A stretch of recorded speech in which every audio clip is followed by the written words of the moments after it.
Então vamos dar uma olhadinha agora no conceito e nas origens aqui da natureza morta.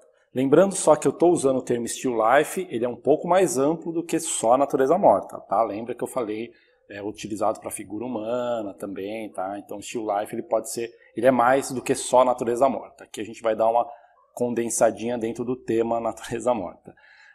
Coloquei aqui vários exemplos, tá? Dessa arte aí, que ela meio que floresce no século XVII.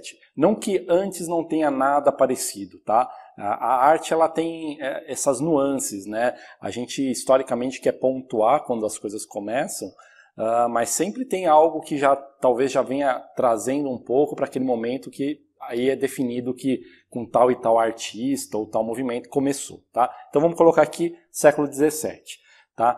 Vamos dar uma analisada do que a gente está vendo aqui, tá? Então eu tenho exemplos aqui de elementos, né? Todos têm elementos, claro, mas tem aqui ó, uma caveirinha, né? Nesse outro aqui tem bastante caveirinhas, aqui, bastante crânios, aí a gente tem um anjo, né? Então a gente já começa a dar uma analisadinha, tem outros elementos, tem um globo, moedas. Nesse outro exemplo aqui das flores, ó, a gente tem num vaso só de flores diversas flores diferentes, né?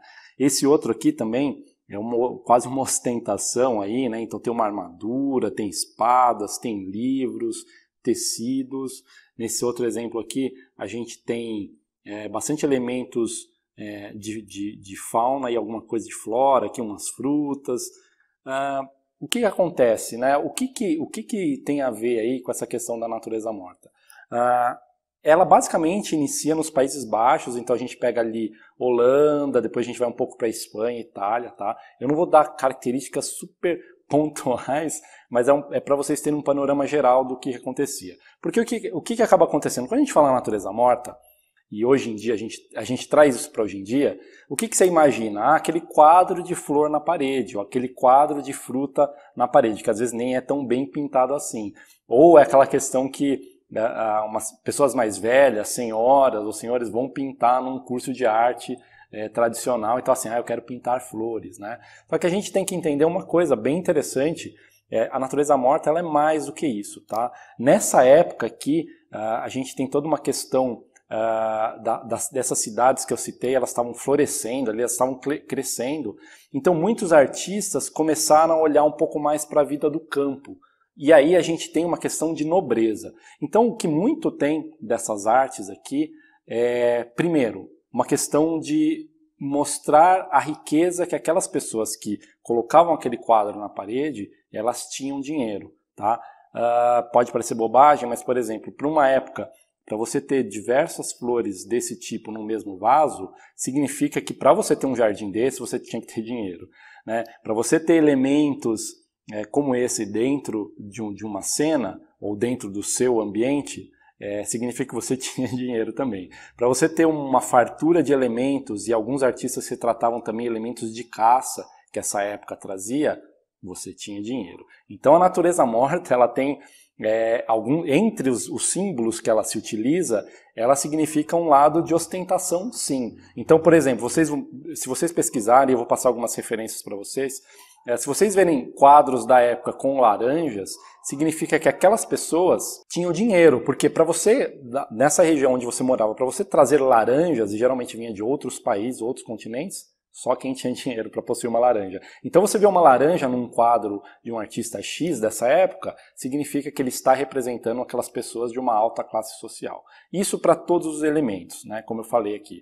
É símbolo de fartura, né? É símbolo de você poder, como eu falei aqui, ter um jardim super florido, com flores diferentes, de vários locais diferentes, tá? Então essa é uma característica, não é a única. Outra característica que se tem é um estilo que se chamava de vanitas, tá? Então o que significa esse vanitas? Então é uma arte simbólica sobre a brevidade da vida, né? Então os artistas estavam questionando a futilidade do dia a dia, ou até a questão muitas vezes relacionada com a brevidade dessa vida. Então uma hora você vai morrer. Então esses elementos de ter caveirinha no meio de outros elementos tem a ver com isso, né? Alguns artistas lidavam com essa questão, o vanitas aí, se a gente for ver a fundo a palavra, ela deriva de vaidade, né? Na verdade, a vaidade vai derivar da palavra vanitas, tá? Então a gente tem uma coisa filosófica presente também nessa arte, tá? Então, desassocia um pouco do que a gente tem hoje de ter um quadro brega na parede, nessa época tinha um motivo. Outra questão que fica claro nessa imagem aqui do anjo tem a ver com religião também, né? Nessa época a religião protestante estava florescendo, você muitas vezes não poderia retratar Deus, isso é uma coisa característica em várias culturas, né? De você não poder retratar a imagem do divino, então você usa elementos para trazer. Então você tem um anjo com caveiras e elementos normais ali de dia a dia, você está falando várias questões. Primeiro, uma hora a gente vai morrer, isso é fato, né? E aí, o que vale a pena? Você dedicar sua vida aos bens materiais ou você pensar no divino, numa imagem do anjo? Tá? Isso aqui também vai ter esse elemento, nesses outros não, nem tanto, esses outros dizem mais desse aspecto mais de ostentação. Tá? Então ela lida com essas dualidades aí, é religioso, sim, é ostentação, sim, é uma ode ao dia a dia, ao cotidiano, de você valorizar isso, ao mesmo tempo se questionar, né, se você dedica sua vida aos prazeres ou você pensa que um dia você vai morrer, e qual que é essa relação com o depois. Tá? Então é legal de ver porque tem mais profundidade do que a gente possa pensar hoje em dia. Né? Então, quando a gente pega para estudar a história da arte, a gente começa a entender os porquês de existirem isso. E aí uma coisa interessante, vamos aqui para um próximo capítulo, eu vou colocar aqui 4 imagens. Dê uma analisadinha aqui, eu vou até criar um layerzinho aqui para a gente poder comentar. Vê se vocês veem diferença nessa primeira coluna aqui e nessa segunda coluna. Tá? Dá uma parada, dá uma analisada nas imagens. Vamos ver o que tem na primeira imagem. Né? A gente vê essa primeira, as duas aqui, uma questão de fartura muito grande. Então tem muitas frutas, tem lagosta, tem frutas abertas, frutas cortadas, frutas fechadas, cálice com bebida. Aqui também, olha o lance das laranjas, né? Então tem uma laranja descascada largada ali, tipo, cara, eu tenho tanta grana que isso não me importa, tá? Agora vamos ver essas outras duas aqui. Continua sendo o motivo natureza morta, clássico, frutas, mas essas frutinhas aqui ou essas folhas já não têm mais a vitalidade dessa outra aqui, né? Ó, essas folhinhas estão murchas, algumas aqui, ó, uma maçãzinha está começando a ficar podre, né? Mesma coisa aqui. Esse elemento, eu acho que isso aqui, eu pensei em ser um melão ou uma abóbora, eu acho que é uma abóbora. Ela também já não está com uma cara muito legal, tá? Então a gente vê uma dualidade entre essas duas colunas. E aí a gente entra numa questão dos holandeses versus os italianos, tá?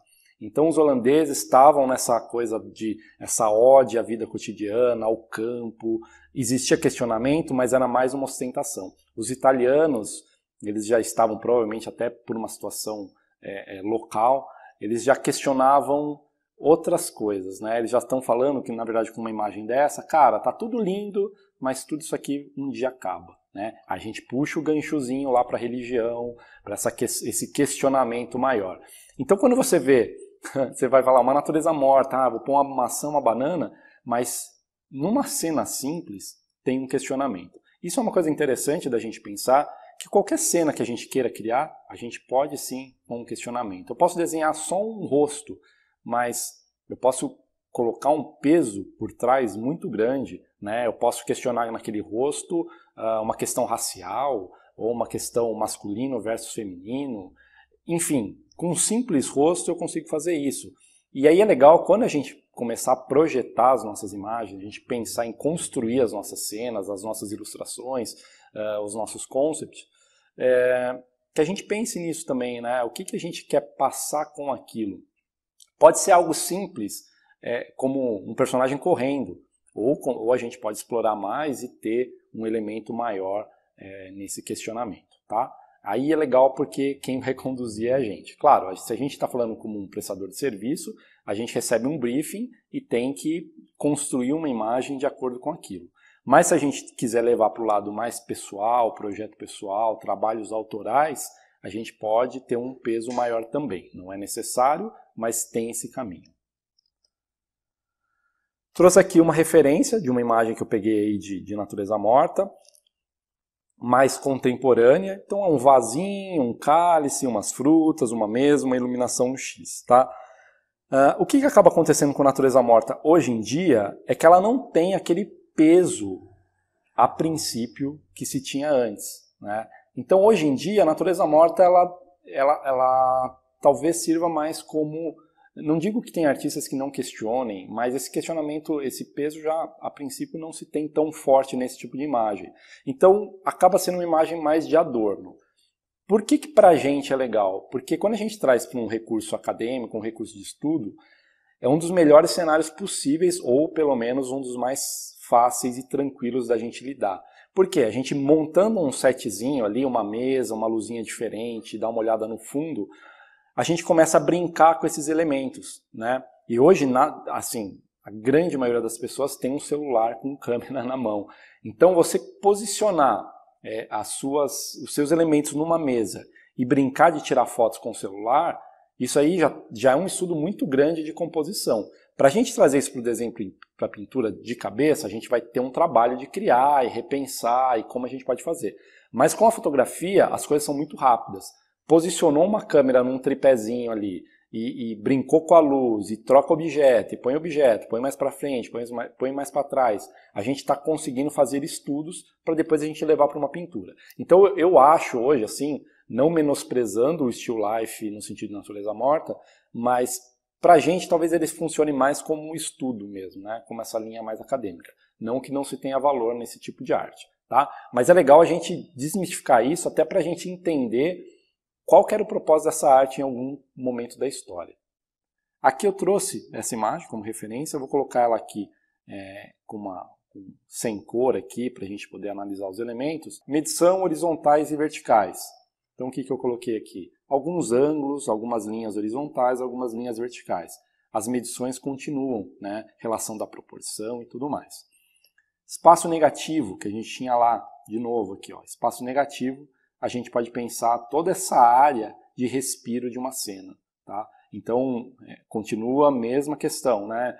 Putz, eu não preciso criar uma cena onde eu coloque ela tão fechada assim, a não ser que seja intencional e que eu queira que os espaços negativos fiquem mais apertados. Talvez, lembra sempre que tudo tem que ter uma intenção. Então, a minha intenção é dar um close, para que as coisas fiquem mais próximas e mais apertadas, né? Passar uma sensação de sufocamento, eu faço isso aqui. Se não, eu abro o espaço e aí eu tenho uma área de respiro maior para tudo. Tá? Então aí eu consigo ter uma leitura, é uma leitura bem simples, uma imagem central aqui, mas todo esse respiro favorece essa leitura. Composição e enquadramento, que a gente já falou também. Então aqui eu trouxe a famosa regra dos terços, né? O que são essas regras dos terços? Você divide a sua imagem em três colunas na vertical e 3 na horizontal. Tá? A grande maioria de celular que tem câmera, vocês conseguem habilitar esse recurso se ele estiver desligado, e câmeras digitais também. Tá? Então ele abre esse gridzinho. Curioso que, vou pegar essa imagem, se eu dou um Ctrl T, que é o Transform, eu posso vir aqui e ligar, ó, ele ligou para mim um gridzinho. Deixa eu esconder isso aqui para vocês. De novo, Ctrl T. Olha lá. Então ele já está, para mim, habilitando. Tudo bem, é um grid que eu posso fazer distorção, mas olha, ele está aplicando essa regra dos terços. Se eu for dar um crop na imagem, letra C, eu vou dar um crop aqui. Olha o que o crop vai fazer. Olha lá, regrinha dos terços. Então eu posso falar como que eu quero o meu enquadramento aqui. Ó. Eu quero que ocupe determinada área. Tá? Então, vou dar um ESC para sair aqui do crop. Então é legal a gente ver que os programas, né, eles têm, como o Photoshop vem da fotografia, eles se utilizam desse recurso.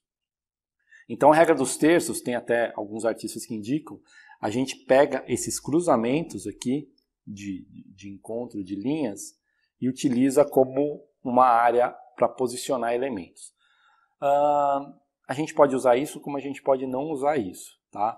Outra regra que está dentro da regra dos terços, não só essa questão de posição, é que a gente ocupe uma determinada área com 2/3 da imagem e a gente deixa 1/3 vazio, seja na horizontal, seja na vertical. A mesma coisa aqui, ó, que eu ocupe 2/3 da minha imagem e eu deixo uma área em vazio. Se a gente for olhar a área que essa imagem ocupa aqui, ó, de certa forma, vou considerar uma parte da mesa aqui para isso, tá? Ó. A gente quase dá para dizer que é bem isso mesmo, ó. Em relação à proporção, se eu descesse um pouquinho esses elementos, eu teria eles em grande parte de 2/3 e 1/3 aqui em cima, eu tenho espaços para respiro. Tá? O artista poderia ir além, se quisesse fazer também, de repente aqui centraria elementos principais, não que ele não possa invadir um pouco a outra área, mas ainda assim é o que acaba acontecendo aqui, ó, eu tenho um respiro. Tá? Então essa regra de terços, seja pelos pontos de encontro, ou seja, essa área ocupada de 2/3 e 1/3 vazio, ela funciona bem. Porém, tudo que é regra a gente tem que tomar cuidado, tá? Para algumas coisas é bom a gente ter uma receitinha de bolo, para outras é legal a gente não se prender muito a isso e explorar. Mas a gente consegue saber que é uma regra simples e é bem possível de ser aplicada. Depois a gente tem aqui linhas e formas. Aqui eu vou trazer vários elementos. Linhas e formas, como a gente já falou. Sobreposição de planos, esse entrou agora, não tinha falado até então. E escala. Então vamos ver um pouquinho nisso aqui, ó. O que eu fiz? Eu criei uma pastinha aqui com o fundo da cena e todos os elementos separados. Tá? Então, linhas e formas é aquilo que a gente já tinha visto. Né? Então eu tenho essa forma aqui, que se encaixa nessa forma que eu simplifiquei, que se encaixa nessa outra forma maior e assim por diante. Tá? Ó, aqui, forminha menor, que ajuda eu a desenhar ou pintar aqui também, ó, formas menores, ó, o desenho que isso aqui tem. Então essa conjunção de linhas e formas, a forma é uma sequência das linhas, né? Tem uma linha que se encontra com outra linha, com outra linha, com outra linha, tem uma forma. Tá? Então isso aplicando o que a gente falou lá na primeira aula. Outra coisa, sobreposição de planos. Então o que a gente tem? Esses elementos, eu tenho aqui parte dessa tigela com frutas sobreposta pelo elemento grande aqui da frente. Assim como esse cálice ou essa taça está na frente também do vaso de frutas. Tá? Isso também é chamado de overlapping. Tá? Esse overlap, a sobreposição de planos, ele é uma coisa bem interessante. Então, vou fazer uma cópia da minha pasta aqui. Vamos supor que eu tivesse esse elemento para cá, esse elemento para cá, esse para cá. Eu vou mexer um pouquinho na escala. Então, ó, eu tenho um elemento do lado do outro. Tá? Se não fosse essa pequena noção aqui de distância, desse daqui com esse daqui, a gente, a princípio, acharia que estariam todos do mesmo lado. E isso a gente, às vezes, pode não saber direito qual que é a escala do objeto, enfim. A relação não fica boa. Quando a gente vem e posiciona eles dessa forma aqui, a gente consegue identificar a proporção, a escala, qual elemento tem mais prioridade ou não. Tá? Então, na regrinha de composição, a gente pode brincar de ficar reposicionando. Né? E se eu levar esse vaso para cá, né? Muda um pouco o contexto da minha cena? Vamos supor que a gente pegue esse e joga todos eles para lá. Ó. Eu estou criando uma divisão quase que central e eu começo a criar questões. Né? De repente, esse é oposto a esses. Né? Por que eles são opostos? Né? Nessa configuração bem simples. Aqui eu coloquei escala, então a gente também pode brincar com escala. E se eu fizer isso aqui? Ó? Então o que eu estou querendo passar com essa cena? Eu posso dizer que isso aqui já deixou de ser uma mesa, isso aqui ou é uma mesa gigantesca, ou é um chão, e eu tenho um objeto lá no fundo. De repente é o mesmo objeto, só que pela escala dele eu já sei, eu crio a sensação de que essa cena vai até lá atrás, vai mais fundo. Se eu trago talvez para o mesmo plano aqui, eu já falo que o objeto realmente é pequeno. Né? Olha só como uma mudança de plano aqui, de posicionamento, eu crio ideias diferentes. Ó. Olha que interessante outra coisa. Né? Primeiro deixa eu falar dessa questão do plano.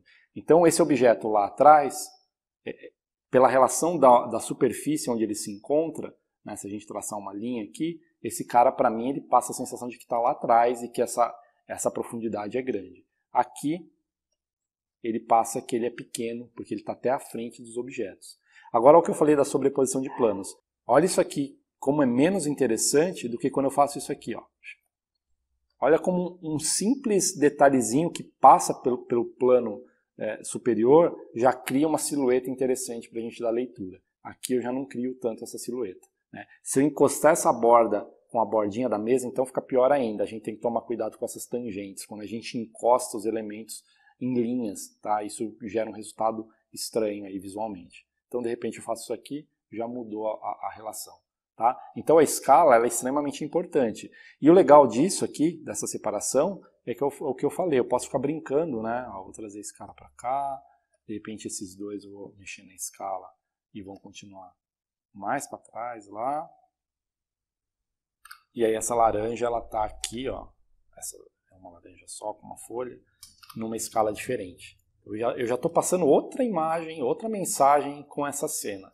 Tá? Então isso é legal. Aqui eu estou fazendo com o recurso do Photoshop, de layers, que eu separei, mas pensa que vocês podem fazer isso com os objetos na mesa de vocês. Né? Posiciona, reposiciona, muda o ângulo que vai tirar a foto, faz de cima, faz de lado, né? Faz do contraplano, e aí com isso vocês se questionam o que vocês querem passar. Né?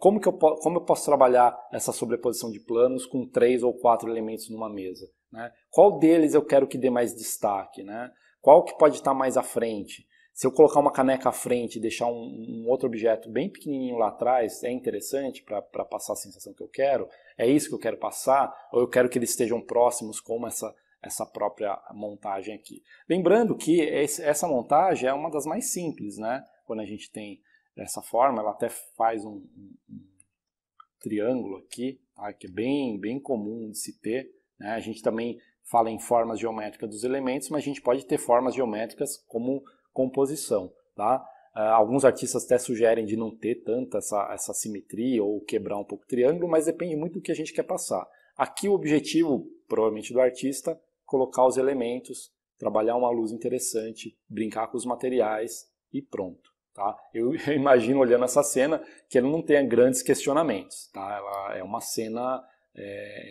para ser observada e ser estudada para esse princípio acadêmico. Né? Luz, sombra, cor, composição também, materiais, né? Tudo isso está envolvido aqui. Acho que mensagem, ela não passa grandes mensagens assim.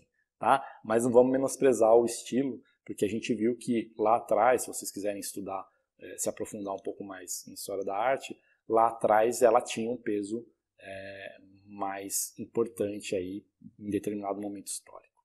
Então a gente vai agora ver na sequência as ferramentas, a gente vai ver também como que a gente aplica essa ideia no exercício.